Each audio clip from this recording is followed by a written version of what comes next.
السلام عليكم ورحمة الله تعالى وبركاته.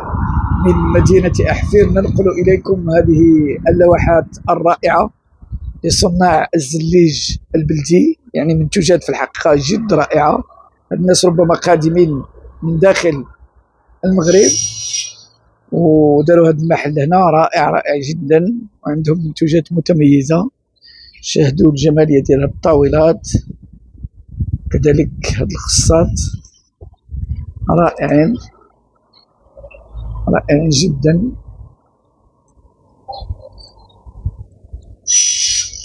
كما سبق الإشارة جايين في منطقة استراتيجية، لأن هذا المدخل ديال مدينة أحفير كتمر به جميع السيارات المتوجهة سواء للسعيدية أو لعملة بركان أو كذلك للناظور وجميع المناطق الشمالية.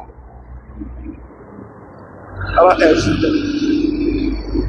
الخصات كذلك رائعين، يعني بغينا نقول لكم هذه المنتوجات الرائعة اللي تستحق التشجيع. جميل جدا. طاولات جمالية رائعة، شوفوا طاولات رائعة جدا. الخصة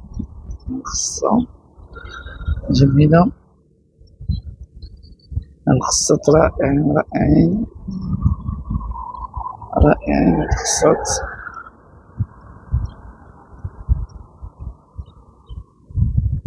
خصات رائعة جميلة، يعني نتمنى إن شاء الله باش هاد الزليج البلدي بمدينة أحفير يطور. شوف طاولات كذلك، طاولة زعما ممتاز. هذه هي العراقة والأصالة ديال المغاربة، يعني التراث ديالنا الحمد لله زاخر. حنا ما عندناش، عندنا منتوجات ميدانية. شوف الروعة ديال هاد المنتوجات، شوف الطاولة رائعة.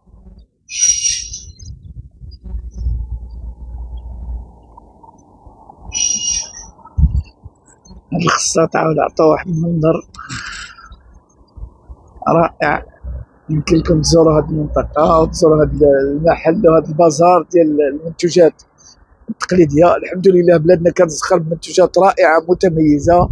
نتمنى إن شاء الله باش تزوروا هاد المناطق، خاصة وأن في الصيف مقبل، في الصيف غادي تعرف هاد المنطقة حركة كبيرة ديال أفراد الجالية المغربية بالخارج، وكذلك جميع زوار مدينة السعيدية، حيث تكون طريق مليئة إن لم نقل مكتظة بالسيارات والزوار اللي غادي يتمتعوا بهذه المناظر الرائعة، واللي كنطلبوا منهم تشجيع هؤلاء هاد الصناع من خلال الاقتناء ديالهم، من خلال الزيارات ديالهم، من خلال التشجيع ديالهم وتشجيع هذه الإبداعات الرائعة. تحية لكم من مدينة أحفير. هذه هما المواد باش كيخدموا هذا الزليج. ها هي نعطيكم كاع الهواتف ديالهم.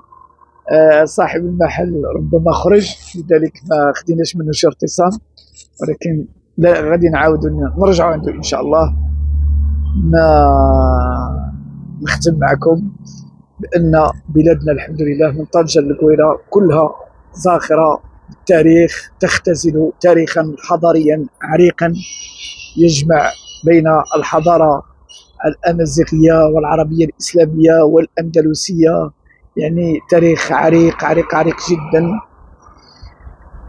والحمد لله هذا الشيء يشهد القاصي والداني بعراقة هذا البلد العظيم وهذه الإمبراطورية الشريفة تحت القيادة الرشيدة والحكيمة لصاحب الجلالة الملك محمد السادس حفظه الله. وتحية لجميع مشاهدينا ولجميع المغاربة بطنجة الكبيرة، وإلى جميع من شاهد هذا الفيديو داخل وخارج المغرب. تحياتي إليكم جميعا. وعلى هذه اللقطات، بهذه اللقطات ننهي معكم هذا اللقاء.